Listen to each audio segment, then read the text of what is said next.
కల్వంచండి. పరిశుద్ధుడా, నీ పాదాలకు స్తోత్రాలు చెల్లిస్తున్నాం. ఈ దినమున తండ్రి మీరు సిద్ధపరిచిన లేఖనాలను బట్టి నీకు స్తోత్రాలు. చదివిన మీ దీనదాసుని ప్రభా దీవించండి, ఆశీర్వదించి ఇకను బలముగా మీరు వాడుకోమని ప్రార్థిస్తున్నాం.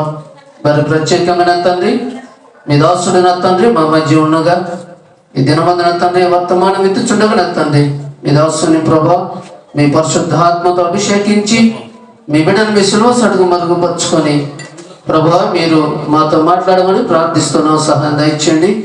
చేరి వచ్చిన నా తండ్రి ప్రతి బిడ్డను బట్టి ఎలాంటి నా తండ్రి సైతాన్ శోధనలు తొందరపాటు లేకుండా అయ్యా ఈ దినమంతా నా తండ్రి నీ సేవలు మమ్మల్ని బలపరచమని సంఘాన్ని దీవించమని యేసునామమున స్తుతించి అడిగి వేడుకుంటున్నాను తండ్రి, ఆమేన్.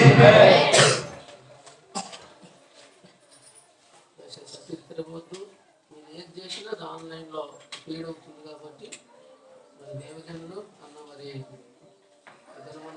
మన మధ్య ఉన్నారు. వారు వాక్యాన్ని అందిస్తారు. పిల్లలు అటు తిరగకుండా భద్రంగా చూసుకోండి, ఎవరు అల్లరి చేయవద్దు.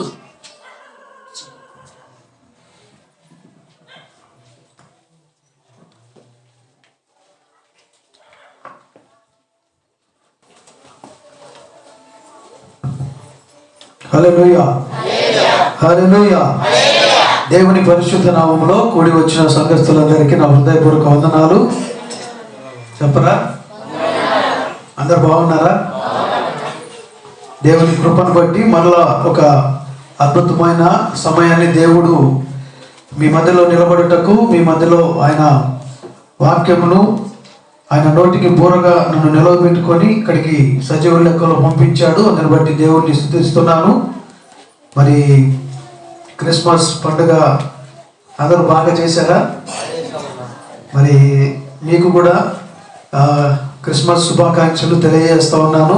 లేటకైనా మీకు ఆ యొక్క శుభాభివందనాలు తెలియజేయాలని ప్రభువు పేరిట మిమ్మల్ని ఆ యొక్క వందనాలు తెలియజేస్తూ, మరి ఇప్పటి వరకు మనమందరం దేవునిలో ఆనందించాము. మరి పరిశుద్ధాత్మ యొక్క సహకారం కోసం మనమందరము దేవుని సన్నిధిలో మనం హృదయాలను కుమ్మరించాము. మరి చక్కగా ఈ యొక్క ఆరాధన నడిపించిన కాశీన గారికి, దైవ సేవకులకు, మరి ఇక్కడికి నడిపించిన దేవాతి దేవునికి మొదటగా నాకు హృదయపూర్వక వందనాలు తెలియజేస్తూ, మరి మనకు సమయం కూడా చాలా ప్రాముఖ్యమైంది కాబట్టి మనము వాక్య ధ్యానంలోనికి వెళ్దాం. మరి ఇప్పటి వరకు మనము ఆరాధించే పాటలో ఒక పాటను మొదలు పెట్టినప్పుడు ఎంత మంచి దేవుడు అని పాడాం. దాంట్లో మొదటి వచనంలో మనము పాడిన పాట ఏంటంటే, ఘోర పాపి అయిన నేను భూమి మీద ప్రాణముతో ఉన్న ప్రతి మనిషి కూడా ఘోరమైన పాపపు సంఖ్యలచే బంధింపబడిన వారిమే. మరి ఇలాంటి సంఖ్యలను దేవుడు మన నుంచి విడుదల చేయడానికే దేవుడు భూమి మీదకి వచ్చాడు. ఈ యొక్క సందర్భాన్ని నేను చాలా దేవునిలో అడిగినప్పుడు ఒక సందర్భము బైబిల్లో నుంచి దేవుడు మాట్లాడాలని ఈ మధ్య కాలంలో ఒక సంఘంలో దేవుడు ఆ వాక్యాన్ని పంచుకోవడానికి అవకాశం ఇచ్చాడు. మరలా దేవుడు మీ మధ్యలో అదే వాక్యాన్ని పంచుకోవడానికి మరి ఒక అవకాశాన్ని ఇచ్చాడు. అందుని బట్టి దేవుణ్ణి స్తుతిస్తూ, మరి 2వ పేతురు పత్రికలో 2వ అధ్యాయము 6వ వచనం గురించి ఒకసారి మనము ప్రస్తావించుకొని ముందుకెళ్దాం ధ్యానిస్తూ. 2వ పేతురు పత్రిక 2వ అధ్యాయము 6వ వచనం. మరియు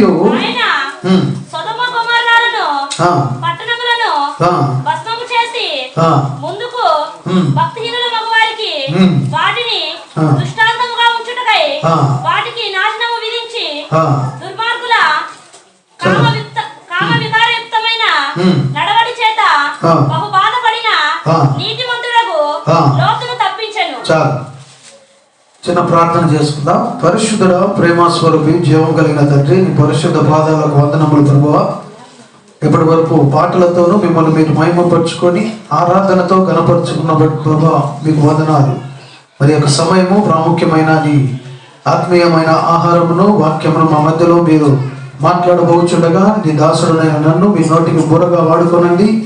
ఆత్మచేత అభిషేకించి నీ ప్రజలతో ప్రభువా మీరు సూటిగా తేటగా మీరు మాట్లాడి వాక్యానుసారముగా మేము జీవించు కృపను మాకు అనుగ్రహించమని యేసు పరిశుద్ధ నామం పేరిట ప్రార్థించి వినయంతో వేడుకొంచున్నాము పరమ తండ్రి, ఆమేన్.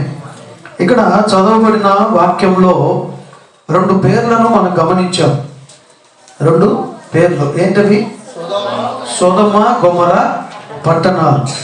వీటిని గురించి దేవుడు ప్రస్తావిస్తూ దీనికి ఒక మాట ఇక్కడ వ్రాయబడింది ఏంటంటే అవి చాలా పాపపుతో నిండి ఉన్నవి. అలాగే అక్కడ ఎవరున్నారు? భక్తిహీనులు ఉన్నారు. దేవుడు అంటే భయము లేని వారు ఉన్నారు. మరి ఘోరమైన పాపముతో నిండి ఉన్న 2 పట్టణాల గురించి దేవుడు ప్రస్తావిస్తూ ఆ మాటలో 6వ వచనంలో రాయబడింది ఏంటంటే వాటిని దృష్టాంతముగా అంటే దాన్ని దేనికి సాదృశ్యంగా దేవుడు మాట్లాడుతున్నాడంటే నాశనము కాబోయే ఒక పట్టణమును దేనికి సాదృశ్యంగా మాట్లాడుతున్నాడంటే దేవుని ఉగ్రత చేత కాల్చబడి ఒకానొక రోజున ఈ భూమి అనేది మొత్తము నాశనమైపోతుంది. అంటే దేవుని యొక్క తీర్పు ఒకటి ఉంది. దేవుని తీర్పులో భూమి అంతా నాశనం చేయబడుతుంది. కొత్త భూమి, కొత్త సృష్టి. మరలా దేవుడు సృష్టించినప్పుడు తన ఆత్మచేత ప్రతి ఒక్క భూమి మీద ఉన్న ప్రతి జంతువును కానీ ప్రతి ఒక్కరిని మనను కూడా ఆయన ఆత్మచేతనే ఆయన స్తోత్రం. దేవుడు చాలా ఆసక్తితో ఇష్టంతో సృజించిన ఈ సృష్టి అంతా దేవునికి వ్యతిరేకమైన ఒక క్రియ చేయటం ద్వారా శపింపబడి అది దేవుని ఉగ్రతకు పాలైపోయింది. ఇక్కడ సొదొమ గొమొర పట్టణాలను దేవుడు దేనికి దృష్టాంతంగా ఉంచాడంటే ప్రస్తుతం ఉన్న మనము నివసిస్తున్న ఈ భూమికి దృష్టాంతం. భూమి ఏ విధంగా నింపబడి ఉందంటే మనుష్యుల పాపము బహు అందుకే ఇక్కడ రాయబడిన మాట ఆ పట్టణములు దేని నాశనమునకు దృష్టాంతముగా ఉన్నాయి. నాశనము కాబోయే పరిస్థితికి ఈ భూమి చేరింది. ఎందుకంటే భూమి మీద విపరీత చేష్టలు అనేటివి, దేవునికి విరోధకరమైన పాపం అనేది తారాస్థాయికి చేరిపోయింది. మీరు గమనించినట్లయితే ప్రతి వ్యక్తి కూడా దేవుణ్ణి ఆరాధించేవారు, దేవుణ్ణి మహిమపరిచేవారు ఎవరూ లేరు. చాలామంది ఏ విధంగా తయారైపోయారు? దేవుణ్ణి కూడా ఒక లైఫ్లో ఒక పార్ట్నర్గా, ఒక భాగంగా మాత్రమే దేవుణ్ణి ఇప్పుడు ప్రార్థన చేయడం కానీ కొల్చడం కానీ సరిపోతూ ఉంది. మీకు తెలుసు దేవునికి సమయము మనం ఇవ్వలేకపోతా ఉన్నాం. మరి మన బ్రతుకు తెరువు కోసం మనము ఎన్నో గంటలు ప్రయాసపడతాము, ఎన్నో గంటలు దానికోసము సమయాన్ని వెచ్చిస్తున్నాం. కానీ దేవుని వాక్యం కోసం కానీ దేవుణ్ణి ప్రార్థించడం కోసం కానీ మన సమయాన్ని మనం వెచ్చించలేని పరిస్థితిలో ఉన్నాం. అంటే మన జీవితంలో, మన జీవన విధానంలో దేవుడు అనేవారు ఒక భాగమైపోయాడు. అంతేగాని దేవునికి ప్రత్యేకమైన వారిగా, దేవుడు ప్రత్యేకమైన స్థాయిలో మనము దేవుణ్ణి ఉంచలేని పరిస్థితిలో మానవుడు తన యొక్క జీవన శైలి మారిపోయింది. అందుకే దేవుడు బైబిల్లో రాయబడిన మాట ఏంటంటే ఈ భూమి అంతటిని నేను ఒక దినమున కాల్చి వేస్తాను. దానికి సాదృశ్యంగానే ఈ యొక్క సొదొమ గొమొర పట్టణాలను గురించి దేవుడు మాట్లాడుతూ ఉన్నాడు. ఎందుకు ఈ మాట చెప్పాల్సి వస్తుందంటే సంవత్సరములన్నీ గతించిపోతూ ఉన్నాయి. ఈ ఆఖరి ఆదివారం 2025వ సంవత్సరమున చివరి ఆదివారంన దేవుడు మీతో మాట్లాడాలనుకుంటున్నాడు. అందరూ అనుకుంటారు న్యూ ఇయర్ వచ్చేస్తుంది, సంబరాలు చేసుకుందాము, సంతోషపడతాము, మళ్ళీ 2026వ సంవత్సరము నూతనముగా మనము ప్రారంభిద్దాము అని అనుకుంటున్నారు. కానీ దేవుని యొక్క మాట ఏంటంటే ఈ లోకము ఎప్పుడు గతించిపోద్దో ఎవరికి ఆయన ఎప్పుడు భూమి మీదకి వస్తాడో ఎవరికి తెలియదు. కానీ మనం ఏమనుకుంటున్నాము, మన ధైర్యం ఏంటి, ఇంకా సంవత్సరాలు, మనం ఇంకా 2 ఏళ్ల ముందు జరగబోయే వాటిని గురించి ఇప్పుడే ప్లానింగ్ చేస్తూ ఉంటాం. చాలామంది అనుకుంటారు 2026వ సంవత్సరంలో నేను ఒక మంచి తీర్మానము, ఏంటిది, రోజు బైబిల్ చదువుతాను, లేకపోతే క్రమం తప్పకుండా ప్రార్థిస్తాను, లేకపోతే దేవునికి విరోధమైనవన్నీ మానుకుంటాను, నాలో ఉన్న త్రాగుడు కానీ ఈ రకమైన వ్యసనాలు ఏదైతే ఉన్నాయో అన్నీ మానుకుంటానని ఈ నెలలో, ఈ వారంలో ప్రత్యేకించి బాగా బలంగా ఉంటారు. 1వ తేదీ వరకు కూడా బాగానే ఉంటాం. 1వ తేదీ దాటి పోగానే మళ్ళీ ఏమైపోద్ది, 2వ తేదీ వచ్చేస్తుంది.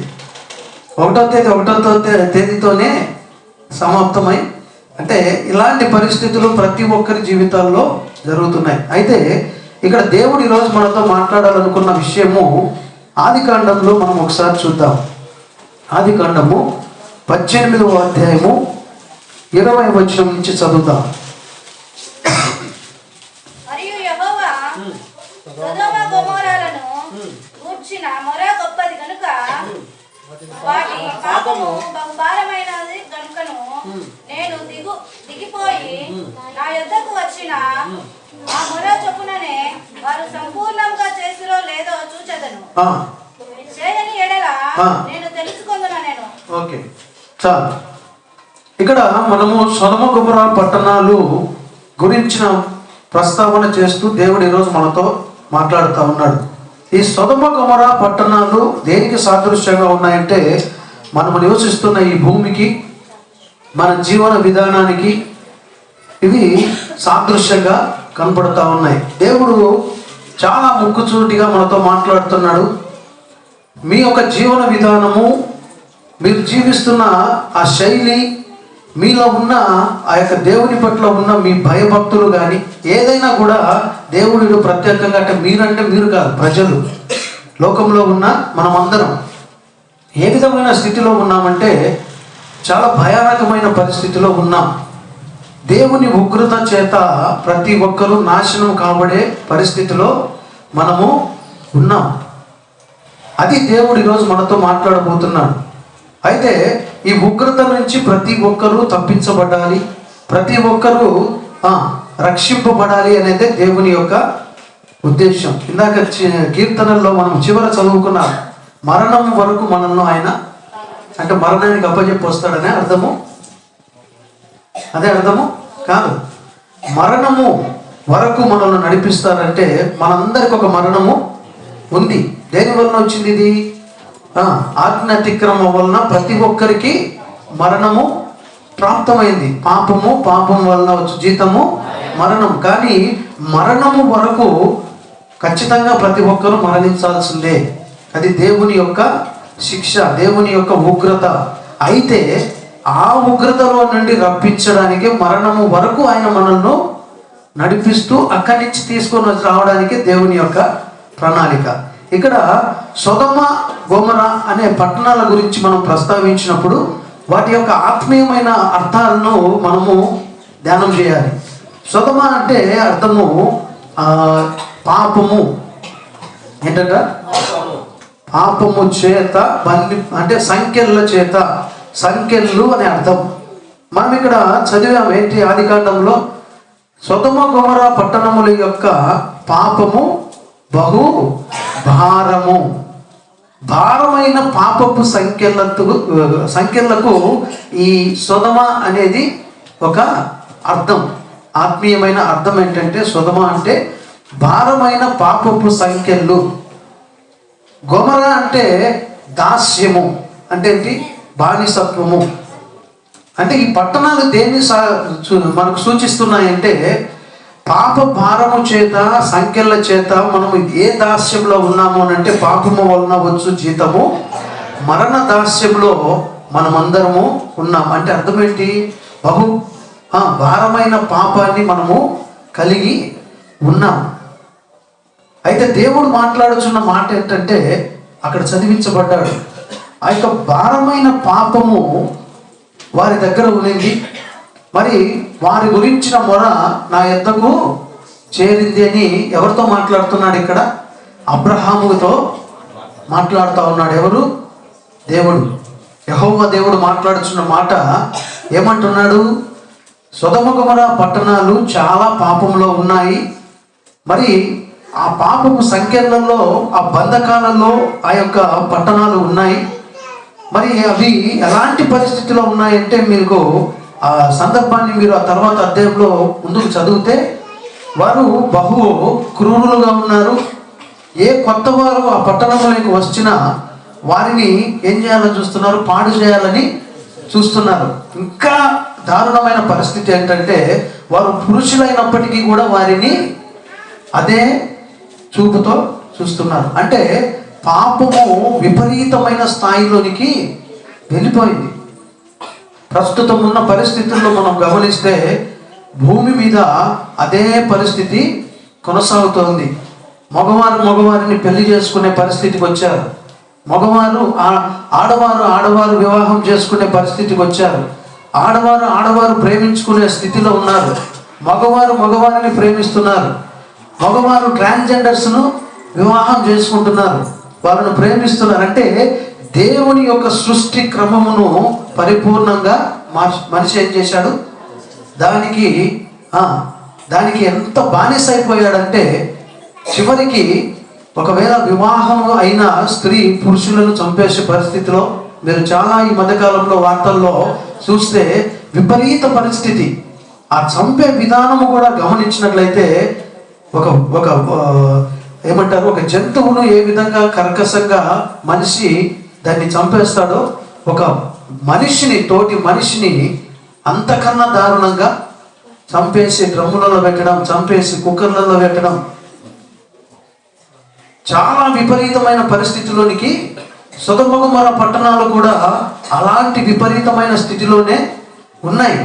వారికి స్త్రీ పురుష భేదం లేదు, చిన్న పెద్ద భేదం లేదు, వారు దైవ సేవకులనే భేదం లేదు, వారు ఎలాంటి వారు అనేది వారికి సంబంధం లేదు. వారు చేయవలసిన పాపం చేసి తీరాల్సిందే.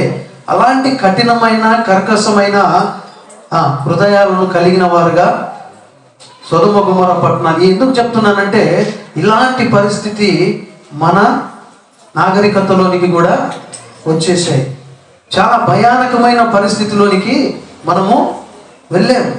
చాలామంది ఆత్మహత్యలు చేసుకుంటున్నారు. తనకి ఇష్టమైన వ్యక్తి దూరం అయిపోతే, తనకి ఇష్టమైన వ్యక్తి అతని నుంచి మాట్లాడకపోయినా, అతనికి దూరస్తుడైనా చాలామంది డిప్రెషన్లోకి వెళ్ళిపోయి చాలా దారుణమైన పరిస్థితిలోనికి వెళ్ళిపోతున్నారు. ఎలాంటి సంఖ్యల చేత బంధింపబడ్డారు? వీళ్ళంతా పాపపు సంఖ్యల చేత బంధింపబడి వారి పరిస్థితి వారికి అర్థము కావట్లేదు. రీసెంట్గా ఒక దైవ సేవకుడు అమెరికాలో, ఆయన పేరు కిర్క్ సంథింగ్ చార్లెసా, ఆయన ఎందుకు చంపేశారు? ఆయనను చంపవలసిన అవసరత ఎవరికుంది?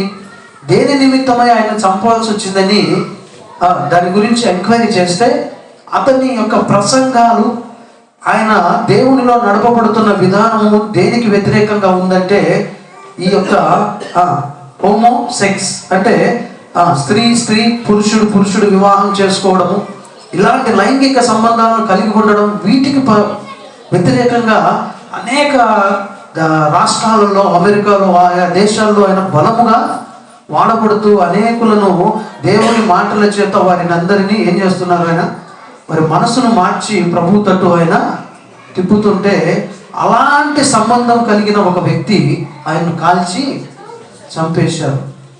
అంటే ఎలాంటి దారుణమైన స్థితిలోనికి మన లోకం వెళ్ళిపోయిందంటే, తన కోరిక నిమిత్తము అవసరమైతే ఎదుటి వ్యక్తిని చంపడానికి కూడా దేవదూతలు ఆ యొక్క సొదొమ గొమొర్రా పట్టణంలోనికి వెళ్ళినప్పుడు లోతు ఇంటిలోనికి ఆయన తీసుకొని వెళ్తే, ఆ లోతు ఇంటి చుట్టూ పట్టణం అంతా వారంతా వెళ్ళి ఏం చేశారు? తలుపులన్నీ పగలగొడుతున్నారు. వారిని ముందు పంపి వారితో మేము కూడాలి. అంటే పాపము అనేది అంత వికృత చేష్టలుగా ఈ లోకంలో మారిపోయింది. దేవుడు అందుకే అంటున్నాడు, ఈ భూమిని మొత్తాన్ని కాల్చివేయాలని నేను ఉద్దేశించి ఉన్నాను. ఇక్కడ ఈ ఒక మాట మనం గమనించినట్లయితే, మరి భూమి అంతా నాశనము అయిపోవాలని దేవుని ఉద్దేశం అయితే ఎప్పుడో నాశనము చేసేవాడు. కానీ దేవుని యొక్క ఉద్దేశము అది కాదు. ఇలాంటి మనసు కలగడానికి కారకుడు ఒకడు ఉన్నాడు. ఎవడు వాడు? సాతాను. వాని యొక్క క్రియలే మానవులందరూ నాశనం కావడం. వానికి మనుషుల మీద ప్రేమ ఏమీ లేదు. వాని యొక్క ఉద్దేశం ఒకటే, దేవుని బిడ్డలుగా పిలువబడుతున్న మనమందరము నాశనము కావాలి, నరకాగ్ని పాలు కావాలి, దేవుని ఉగ్రతలోనికి మనము వెళ్ళాలి. ఇది వాని యొక్క ప్రయత్నము, వాని యొక్క కుట్ర. మీరు బాగా గమనించినట్లయితే దేవుని మందిరమునకు పిలిచి ఎవరైనా వెళ్దాం రా అంటే ఎవరు రారు. చాలా చోట్ల మీరు సహజంగా గమనించే విషయమే. మందిరానికి వెళ్దాము, దేవుని సన్నిధికి వెళ్దామని ఎంత మంచిగా ఎంత ప్రేమగా వారిని పిలిచినా ఆ క్షణానికి వింటారు, కానీ మరుక్షణమే వారి మనసు మార్చబడుతుంది. అదే ఒక ఏదైనా ఒక ఆనందం కలిగించే ప్రోగ్రాము, లేకపోతే ఒక సినిమాకు, లేకపోతే ఒక త్రాగుడు, ఒక రెస్టారెంట్కి వెళ్దామంటే వాడు ఏం చెప్తాడు? పండుగ రోజు వెళ్దామంటే వాడు 10 రోజుల ముందు నుంచే ఎంటబడి తిరుగుతూ ఉంటాడు.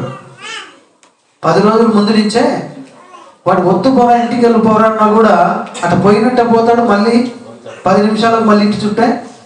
ఇవన్నీ నేను అనుభవించిన సంఘటనలే. ఈ మధ్య రీసెంట్గా ఒక పోస్టర్ చూసా. ఏంటది? ఒక పెద్ద ఫ్లెక్సీ చేశారు ఇతరులలో. 31వ తేదీ రాత్రి ఏంటంటే అది హ్యాంగ్ ఓవర్. ఏంటది? Hang over night. ఆ రోజు రాత్రి అంతా ఏముంటాయి అక్కడ? హ్యాంగ్ ఓవర్ అంటే ఏంది? హ్యాంగ్ అంటే వేలాడబడ్డం, తాగి మత్తులో ఊగిసలు ఆడడం. దానికి 1 నెల ముందు నుంచే అడ్వర్టైజ్మెంట్. అక్కడికి వచ్చేవారికి ఒక టికెట్, లోపలికి వచ్చిన తర్వాత తాగేవానికి తినేవానికి ఫ్రీడమ్. వాళ్ళు ఆనందించడానికి లోక సంబంధమైన నృత్యాలు, లోక సంబంధమైన ఎన్ని ఎవరు కల్పిస్తున్నారు? ఎవరు కల్పిస్తున్నారు? అదే రోజు రాత్రి ఏం జరుగుద్ది? మనకు వాగ్దానం. దేవుడు ఆ సంవత్సరం అంతా కాపాడి ఆ తర్వాతి సంవత్సరంలో మనకు ఆయన నెరవేర్చబోయే ఒక ప్రామిస్, వాగ్దానాన్ని పొందుకోకుండా ఎలాంటి పరిస్థితులు ఇక్కడ సాతాను కల్పిస్తూ ఉన్నాడు. మరి ఇలాంటి పరిస్థితుల్లో బలహీనుడు ఎవరంట? మనుష్యులమైన మనమే. అందుకే దేవుడు ఈ లోకాన్ని నాశనం చేయాలనుకుంటే ఆయనకు ఒక్క క్షణము పట్టదు. కానీ దేవుడు ఎందుకు కృప కలిగిన వాడు, ఎందుకు దయ కలిగిన వాడు, ఎందుకు ఈ యొక్క ఆయన యొక్క నిర్ణయాన్ని ఎందుకు ఆయన దాటుకుంటూ వెళ్తూ ఇంకా ఇంకా ఇంకా నీ సమయాన్ని మనకు అనుగ్రహిస్తున్నాడు మనము గమనించినట్లయితే ఈ యొక్క వచనాలను దేవుడు ఆ మాటలను రాసి ఉంచాడు. ఒకసారి చదువుమా. 18వ అధ్యాయం 20వ వచనము.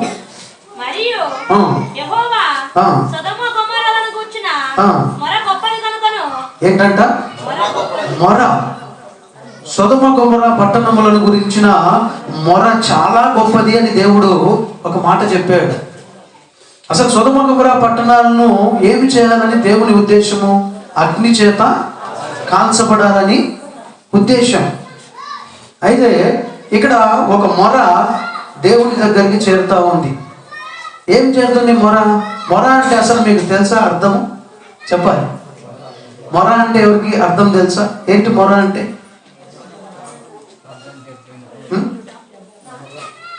మొర అంటే మనం అంటా ఉంటాం, దేవా నీ సన్నిధిలో నేను మొర పెడుతున్నాను, నా మొర ఆలకించు ప్రభువా, నా మొర ఆలకించి ఉన్నావు దేవా. అసలు మొర అంటే మనకు అర్థం తెలుసా?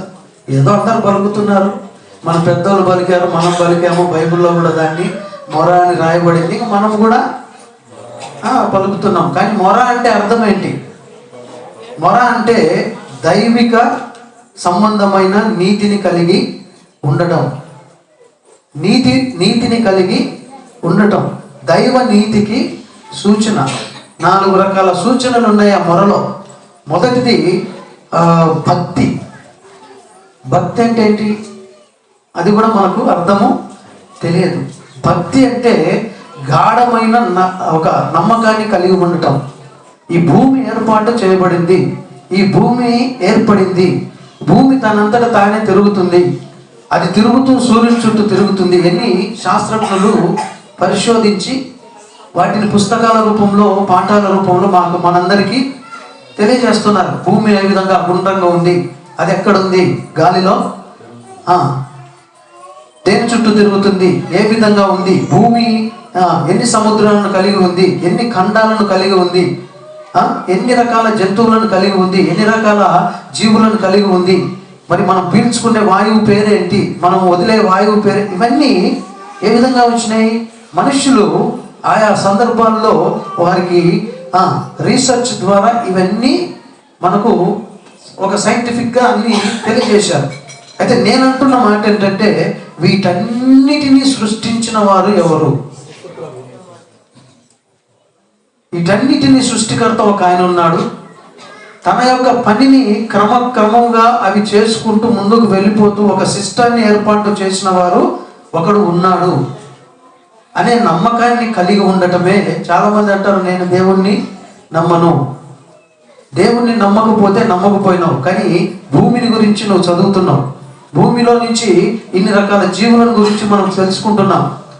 భూమి మీద మనము కూడా జీవన విధానం ఒకప్పుడు ఏ విధంగా ఉంది, ఇప్పుడు ఏ విధంగా ఉంది, ఇవి కూడా పాఠాల రూపంలో ఎవడో చెప్తే వింటున్నాం. కానీ జ్ఞానం కలిగిన మనము ఆలోచన చేయవలసిన విషయం ఏంటంటే, ఈ భూమి ఏ విధంగా ఏర్పడింది, ఈ భూమి మీద జంతువులు ఏ విధంగా ఏర్పడ్డాయి, అసలు నేను నువ్వు ఏ విధంగా తల్లి గర్భంలో ఏర్పడినా, ఇది ఎవరి యొక్క కార్యము, ఇది ఎవరి యొక్క చేతి పని, ఇది ఆలోచించగలిగిన వాడు ఖచ్చితంగా సృష్టికర్త అనేవాడు ఉన్నారని ఒక గాఢమైన నమ్మకాన్ని కలిగి ఉంటారు. ఆ నమ్మకం కలిగి ఆ సృష్టికర్త ఎవరైతే ఉన్నారో అతను ఉన్నాడని నమ్ముచు అతన్ని వెతుకుతాం చూడు, అదే నిజమైన భక్తి. రెండో మాట విశ్వాసం. ఎవరైతే సృష్టికర్త ఉన్నాడు అని నమ్ముతాడో వాడు ఖచ్చితంగా విశ్వాసాన్ని కలిగి ఉంటాడు. నన్ను సృష్టించిన వాడు నా ప్రతి అవసరతను తీరుస్తాడు, అదే నిజమైన విశ్వాసం. మూడవది ఏంటంటే సమర్పణ. నా ప్రతి అవసరతను తీర్చేవాడు ఒకడు ఉన్నప్పుడు నా సొంతగా నేను ఎందుకు ఆలోచించాలి? నా సృష్టికర్తకే నేను నన్ను సమర్పణ చేసుకుంటే, మనం చదివాం కదా కీర్తనల్లో, మరణము వరకు నన్ను నడిపించువాడు ఆయనే. మరణం వరకు నడిపిస్తాడా? మరణం నుండి బయటికి నడిపిస్తాడా? అది సమర్పణ, అదే సమర్పణ. చివరిగా ఇన్ని నా కోసం చేస్తున్న వానికి నేనేం చేయగలుగుతాను, నేను ఏమిచ్చినా కూడా నీ రుణము తీర్చలేను అనే ఒక తగ్గింపు హృదయం నీలో ఉంటుంది చూడు, అదే నిజమైన కృతజ్ఞత. పాటలు పాడలేదని పిల్లలు బాధపడుతున్నారని అన్నగారు చెప్తుంటే సంతోషమే. ఎందుకంటే దేవుని సన్నిధిలో వాడబడాలి అని ఒక ఆశ కలిగి ఉంటాం చూడు, అది దేవునికి చాలా ఇష్టపూర్వకమైన ఆరాధన. నువ్వు పాడాల్సిన పని లేదు. నీ మనసులో ఏ ఆలోచనతో నువ్వు దేవుని సన్నిధిలో అడుగుతావో అది నిజంగా దేవునికి తెలుసు. నీ ఆశ దేవునికి తెలుసు. నీ సంతోషము ఆయన పాడటంలో, ఆనందించడంలో, ఆరాధించడంలో నువ్వు పొందుతున్నావు అన్నప్పుడు ఆ ఆలోచన ఒకటే నీకు చాలు. దేవునికి నువ్వు ఎంతో కృతజ్ఞునిగా ఉన్నట్టు లెక్క. మొర అంటే 4 రకాల దైవిక సూచనలతో కూడిన దైవ నీతి, భక్తి, నమ్మకము, ఆ తర్వాత సమర్పణ, కృతజ్ఞత. ఈ 4 కలిస్తేనే మొర. అవి కలిగి మనం దేవుణ్ణి ప్రార్థన చేస్తే మొరపెట్టిన వారము అవుతామంటే, ప్రార్థించేటప్పుడు ప్రార్థన ద్వారా నేను పొందుకున్నాను, దేవుడు సమస్తము నెరవేర్చాడు, నెరవేర్చగలిగిన సమర్థుడు, నెరవేర్చగలిగి దేవుడే ఒక మూల కారణము అని నమ్మితేనే అది నిజమైన మొర. మనం దేవుణ్ణి మొర పెడుతున్నప్పుడు ఈ 4 లక్షణాలు మనలో ఉండాలి. ఇక్కడ బాగా గమనించినట్లయితే సొదొమ గొమొర, ఇక్కడి నుంచి మీరు బాగా గమనించాలి. పిల్లలను మీరు కొద్దిగా పక్కన పెట్టండి. నాశనమైపోతున్న భూమిని, సొదొమ గొమొర్రా పట్టణాలకు సాదృశ్యంగా దృష్టాంతంగా ఉన్న ఈ భూమి మీద ఉన్న మనము నాశనము కాకుండా మొర ఒకటి దేవుని సన్నిధికి చేరింది. ప్రతి ఒక్కరు పాపములో ఉన్నారు. ప్రతి ఒక్కరు ఎవరి వారి సొంత పనుల్లో ఉన్నారు. వారి యొక్క జీవన విధానంలో వాళ్ళు బిజీగా ఉన్నారు. మరి దేవుణ్ణి ఏదో ఒక జీవితంలో ఒక భాగంగా ఒక గంటకో, ఒక అరగంటకో, ఒక 10 నిమిషాలకో మానవుడు దాన్ని ఏం చేశాడు, అంతవరకు దేవునికి సమయాన్ని కేటాయించి మిగతాదంతా తన జీవన విధానంలో ముందుకు పోతున్న సమయంలో దేవుని దగ్గరికి ఇంత గొప్ప మొర చేరిందని చెప్పేసి బైబిల్ చెప్తా ఉంది, దేవుని వాక్యం చెప్తా ఉంది. పాపంలో తిరుగుతున్న మనుషులు పాపము చేత దేవునికి దూరస్తులై దేవుని ఉగ్రత చేత కాల్చబడాలి అన్న కోపం మీద ఉన్న దేవుని దగ్గరికి మరి ఒక మొర చేరుతా ఉంది.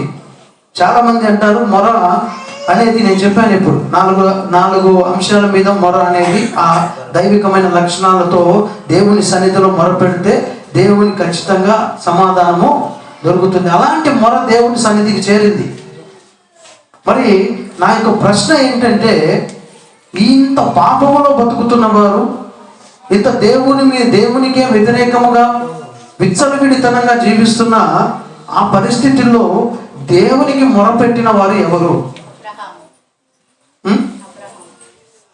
ఇంకెవరైనా చెప్తారా? చెప్పాలి. అబ్రహాము అని అక్కగారు చెప్పారు. సొదొమ గొమొర్రా పట్టణాలను గురించిన మొర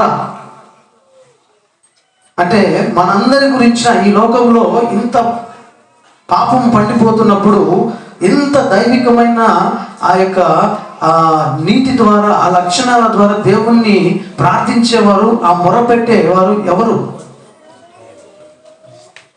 మొరపెడుతున్నారు? అక్కగారు చెప్పిన మాటకు నేను సమాధానం చెప్పొద్దు, చెప్పాలి కదా. ఇప్పుడు అదే ఆదికాండంలో మనము 18వ అధ్యాయంలో పైకి వెళ్దాము. పైకి ఆదికాండము 18వ అధ్యాయము 20 వచ్చిన కదా మనం చదివాము.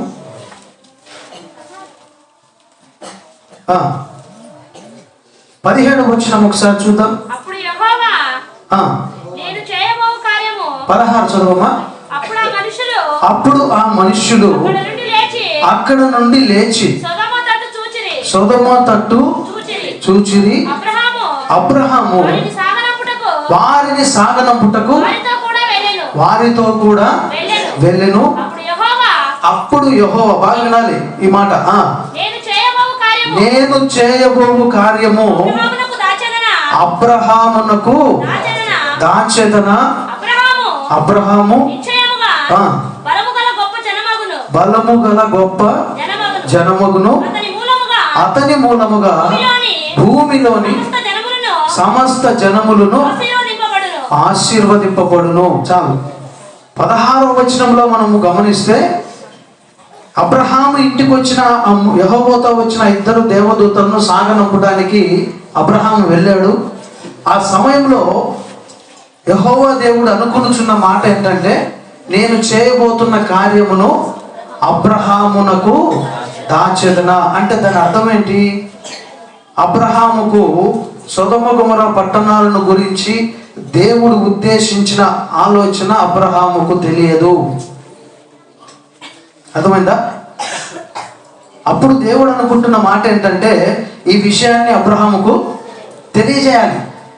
తెలియజేయాలంటే ఎందుకు అర్థము?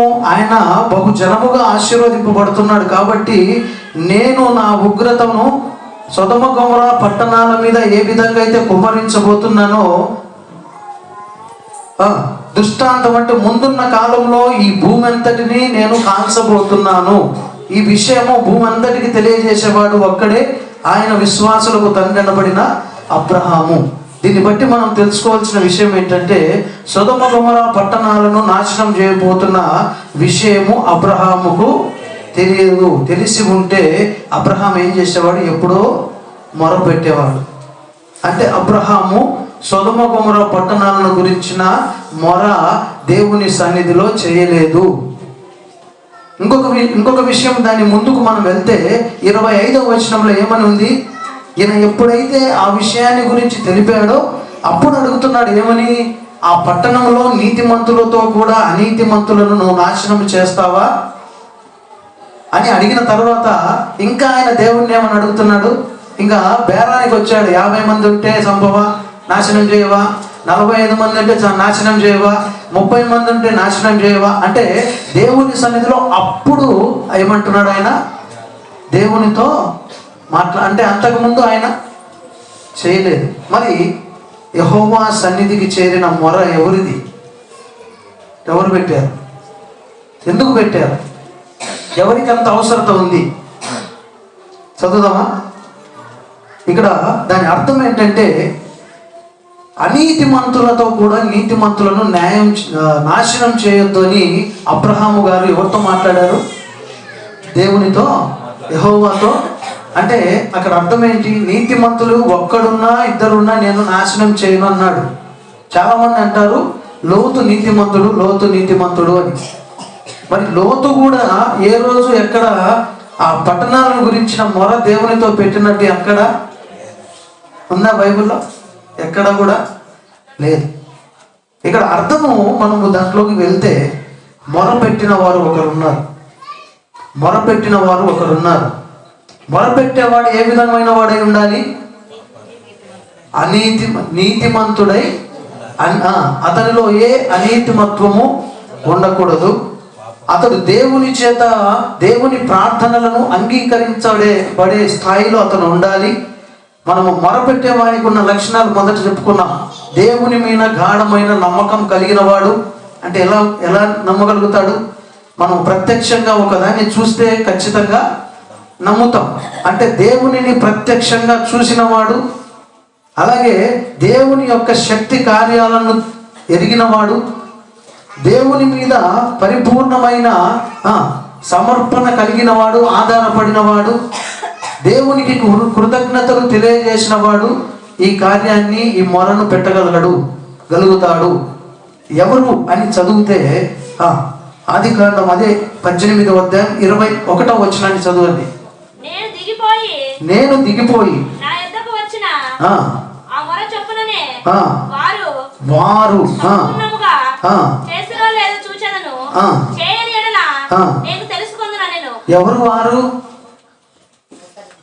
ఎవరు వారు?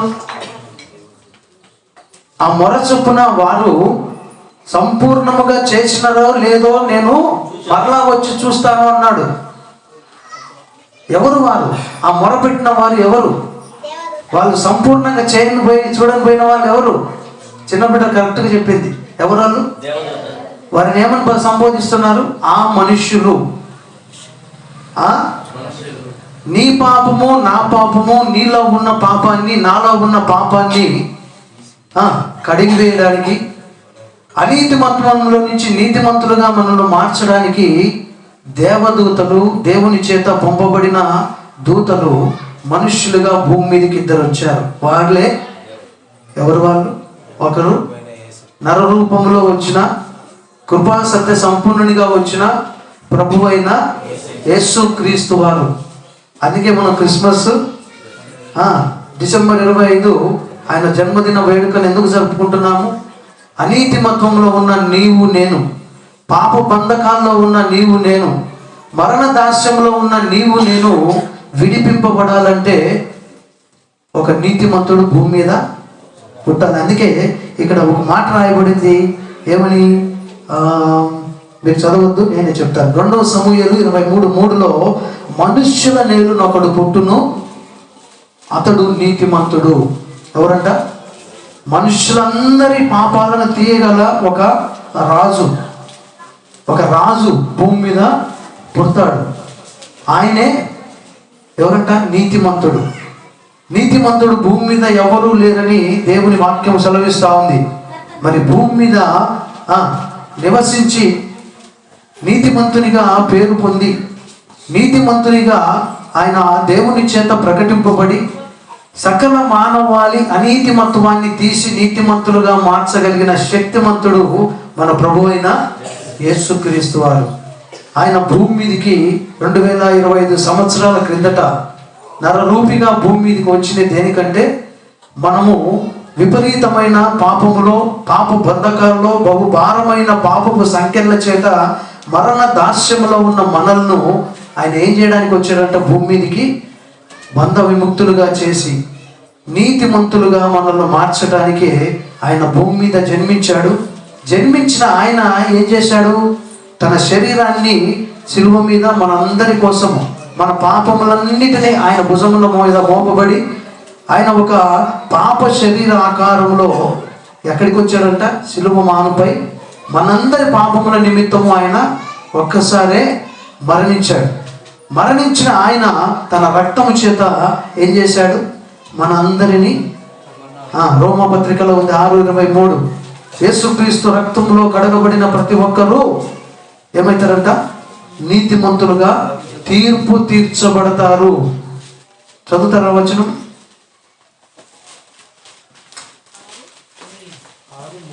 5:8. అయితే దేవుడు మన ఎడల తన ప్రేమను వెల్లడిపరచుచున్నాడు.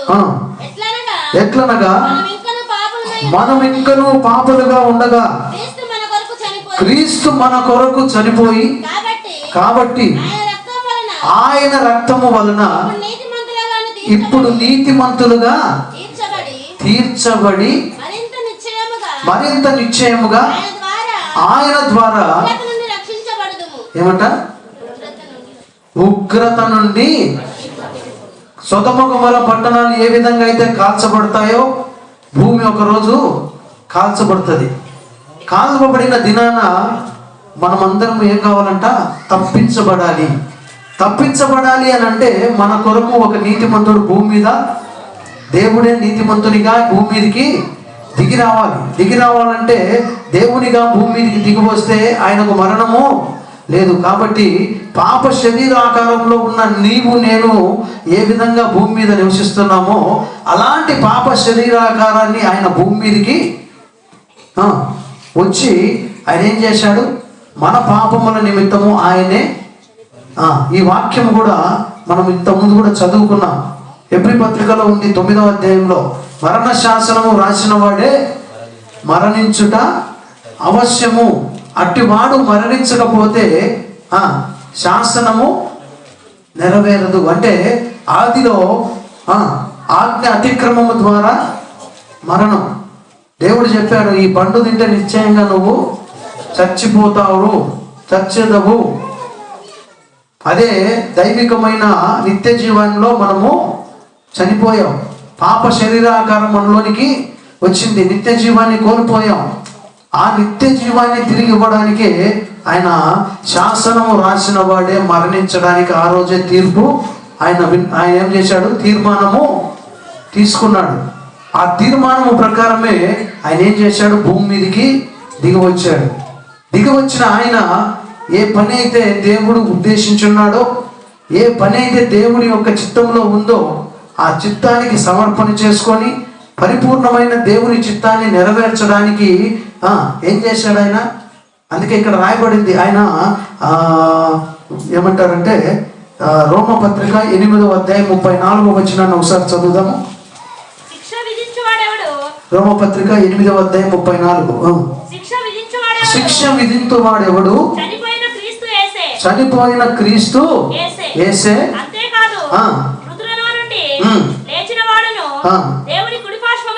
ఎక్కడ కూర్చోన్నాడంట ఆయన? దేవుని కుడి పార్శ్వమున కూర్చొని ఏం చేస్తున్నాడు? మన కొరకు.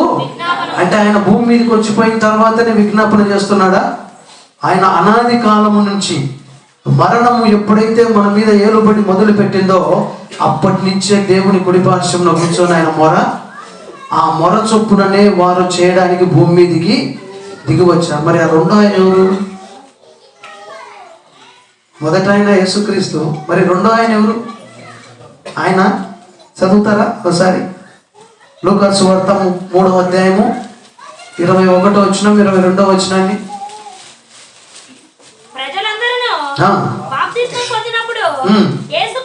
యేసు కూడా బాప్తిస్మము పొంది ఆకాశము తెరవబడెను. పరిశుద్ధాత్మ ఎట్లా వచ్చింది? ఏంటంటే అది ఆ రెండో మనిషి ఎవరు?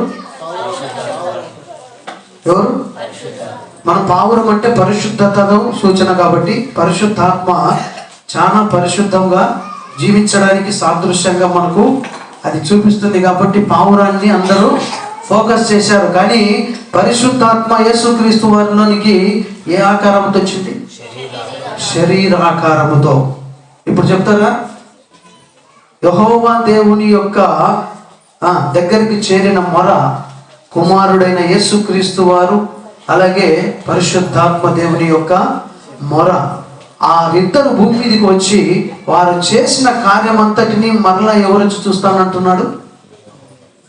మొదట మనం చదువుకున్నాం కదా, వారు సంపూర్ణముగా చేశారో లేదో నేను మరలా వచ్చి తెలుసుకొందును.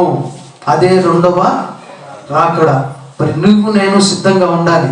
నీ కొరకు నా కొరకు మొరపెట్టిన ప్రభు అయిన యేసుక్రీస్తు వారు పరిశుద్ధాత్మ దేవుడు ఇంకనూ మన మధ్యలో ఆయన ఆత్మపూర్ణుడై సంచరిస్తూ ఉన్నాడు. ఇంకా సమయము ఉందా?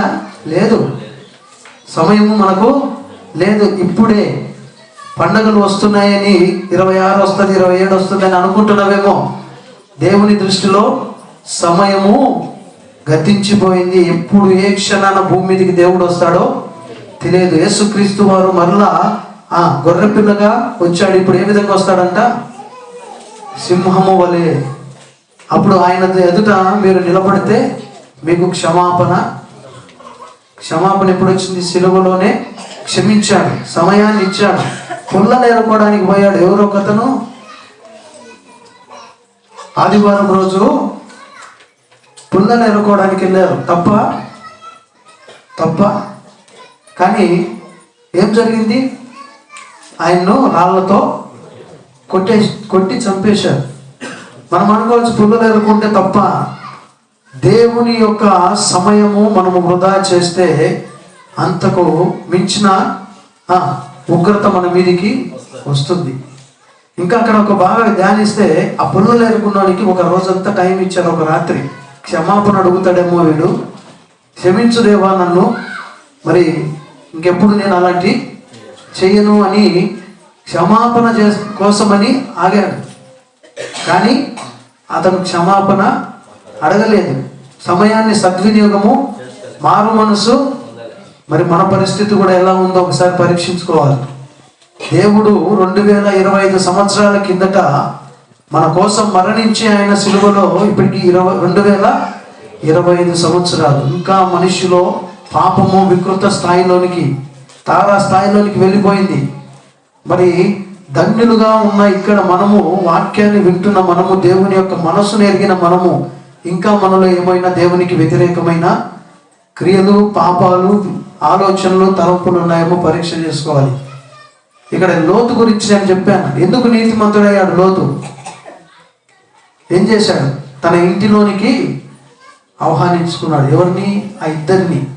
ప్రభు అయిన యేసుక్రీస్తు వారిని మన హృదయం అనే ఇంటిలోనికి మనం ఆహ్వానించుకొని పరిశుద్ధాత్ముని మనలోనికి ఆహ్వానించుకుంటే ఆయన ఏం చేస్తాడంటే మనల్ని ఉగ్రత నుండి తప్పిస్తాడు. తన ఇంటిలోనికి ఆహ్వానించడం అంటే మారు మనసు పొందడం. వారిద్దరి చేతులు పట్టుకొని ఆ యొక్క పట్టణంలో నుంచి బయటికి పరిగెత్తుకొని రావడం అంటే యేసుక్రీస్తు వారి యొక్క బల్లలో పాలు పంపులు పొందడం, ఆయన నిజంగా దైవుడని నమ్మడం, ఆయన మీద విశ్వాసం ఉంచడం. ఆయన మరణము వరకు కాదు, మరణము నుండి మనల్ని బయటికి నడిపించగలిగే సమర్థుడని నమ్మి విశ్వసించి ఆయన వచ్చి మనకు చూపించిన ప్రతి మాదిరిని మనము నెరవేర్చడం, క్రమాన్ని నెరవేర్చడం. ఆయన చేయి పట్టుకోవడం అంటే నాకు దేవుడు అని పండగకు బట్టలు తెచ్చి ఏదో వచ్చి ప్రార్థనలో కూర్చోవడం కాదు. ప్రతి ఆదివారం ఆయన శరీరం అనబడిన రొట్టె, ఆయన రక్తం అనబడిన ద్రాక్షారసం ఇక్కడ మనకు అందుతుంది. కొన్ని దినాలు పోతే అది అందదు.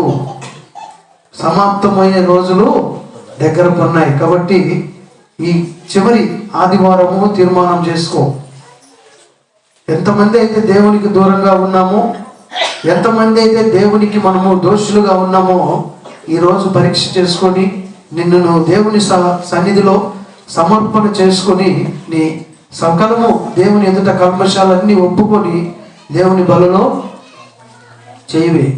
దేవుడు నిన్ను దీవిస్తాడు. దేవుని రాజ్యంలోనికి నిన్ను చేయబట్టుకొని నడిపిస్తాడు. దేవుడి ఈ వాక్యాన్ని దీవించలేక అందరు కళ్ళు మూసుకున్నట్లయితే ప్రార్థన చేసుకుందాం.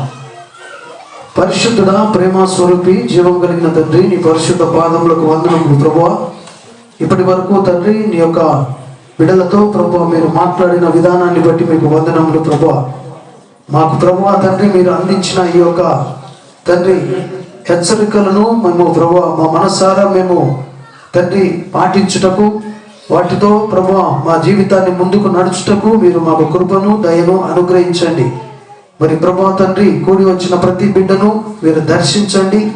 ఈ వాక్యాన్ని వారి హృదయాల్లో నాటి ప్రభువా మీరు మాట్లాడిన ప్రతి మాట అనుసారంగా వారు మీ దృష్టిలో ప్రభువా తండ్రి నిర్దోషులుగా ప్రభువా నిష్కలంకులుగా నీ యొక్క తీర్పులో ప్రభువా తీర్పు తీర్చబడటకు సహాయతను అనుగ్రహించమని ఈ సంఘాన్ని, సంఘ బిడ్డలను, కుటుంబాలన్నిటినీ పేరు పేరు చొప్పున ప్రభువా మీరు దీవించి మీరు ఆశీర్వదించి మీ కృపతోనూ దయతోనూ మీరు ముందుకు నడిపించమని సంఘ పెద్దలను, అలాగే యవన బిడ్డలను, అలాగే ప్రభువా దైవ సేవకులను, ఆయన కుటుంబాన్ని మీరు దీవించి మీ కృపలో మీ దయలో ముందుకు నడిపిస్తూ ఈ సంఘాన్ని మీ రాకడలో ఎత్తబడుటకు సిద్ధపాటును మీరు కలిగించమని ప్రార్థిస్తూ యేసు పరిశుద్ధ నామం పేరిట ప్రార్థించి వినయంతో వేడి అడుగుకొనుచున్నాము పరమ తండ్రి, ఆమేన్.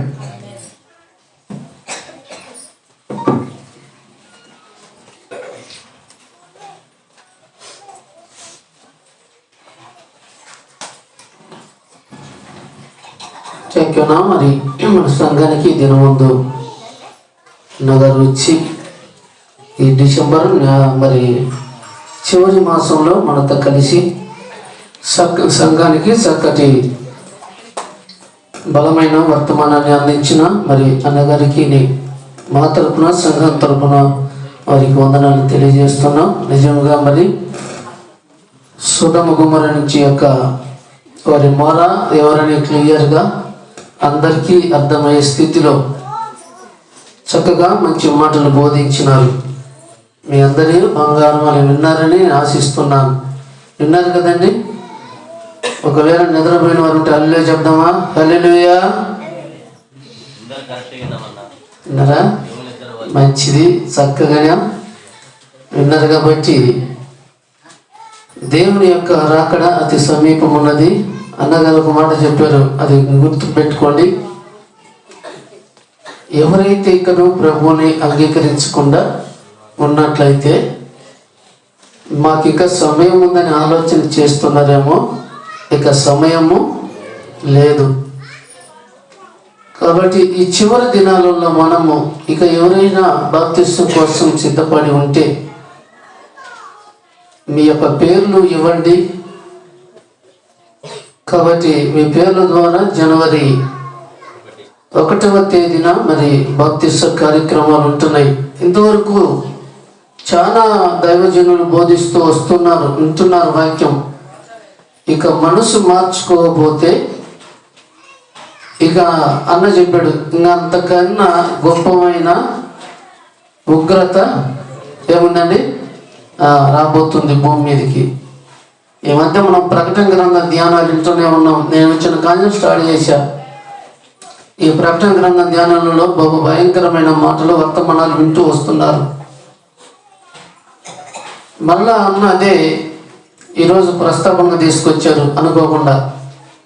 ఎన్నిసార్లు వినబుద్ధి అయ్యేదే. కాబట్టి మనమందరం కూడా ఆలోచన చేస్తూ ప్రభు సన్నిధిలో మోకరించి ప్రార్థన చేద్దాం. ప్రభు వల్ల సమీపిస్తున్న మనము ఎవరైతే ప్రభు వల్ల సమీపిస్తున్నారో అన్న ఒక మాట గుర్తు చేశారు. ప్రభు నమ్మిన బిడ్డలు బల్లారన పాలు పంపులు లేకుండా మీ పనులలో మీరు ఉంటే అన్నే కాదు, దేవుని వాక్యం సెలవిస్తుంది, ఎవడైనాను నా పాత్రలో చేయి వేయిన వాడు నా రాజ్యానికి ఏందని వారసుడు కాదు. బైబిల్ వాక్యం సెలవిస్తుంది. పాలు పంపులు బంధు లేకుండా నువ్వు ఎన్ని సంవత్సరాలు ప్రార్థనకు వచ్చినా, ఒకవేళ బాప్తిసం తీసుకొని నీ పనుల మీద పడి నువ్వు ఆ ఒక్క ఆదివారము తప్పిపోయినా దేవుని రాజ్యానికి చేర్చలేము.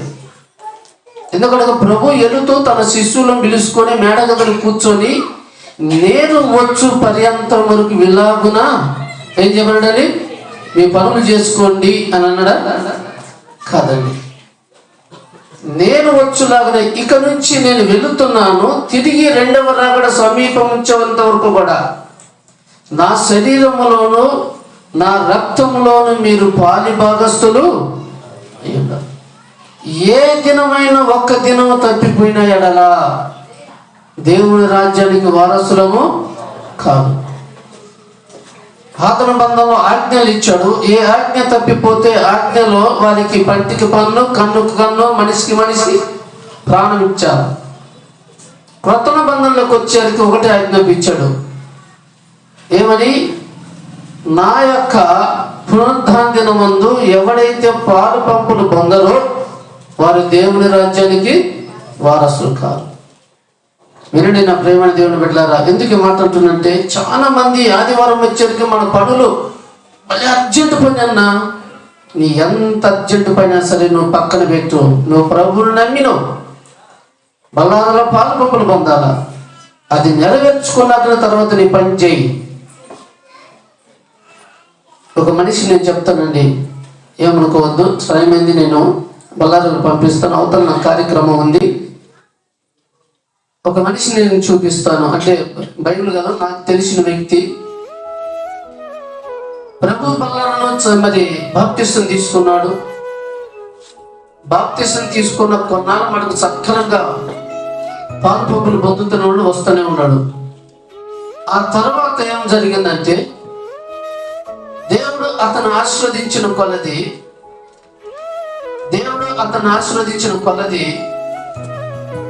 చూడండి,